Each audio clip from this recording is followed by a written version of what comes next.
Remaining 4 marks questions కనుక చూసుకున్నట్టయితే TMB structure ని ఎక్స్ప్లెయిన్ చేయడం, అలాగే law of dominance that is Darwin's theory ప్రకారం లా ఆఫ్ డామినెన్స్ ని ఎక్స్ప్లెయిన్ చేయాలి, క్లాసిఫికేషన్స్ లో వస్తుంది మనకి ఇది.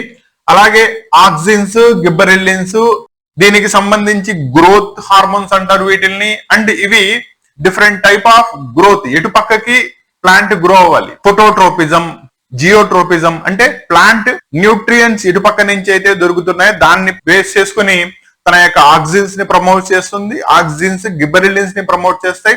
Hence growth of the plant జరుగుతుంది. ఆ ప్రాసెస్ లో users of the auxins, users of the gibberellins compulsory question, కాబట్టి దీన్ని జాగ్రత్తగా చూసుకోండి. సో అలాగే ఇది 10th క్వశ్చన్.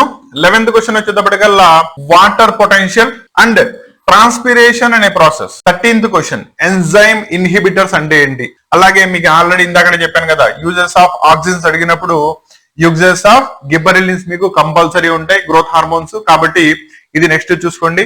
అలాగే సైక్లిక్ ఫోటోఫాస్ఫారిలేట్స్ వాటి గురించి ఎక్స్ప్లెయిన్ చేయమని చెప్పాడు.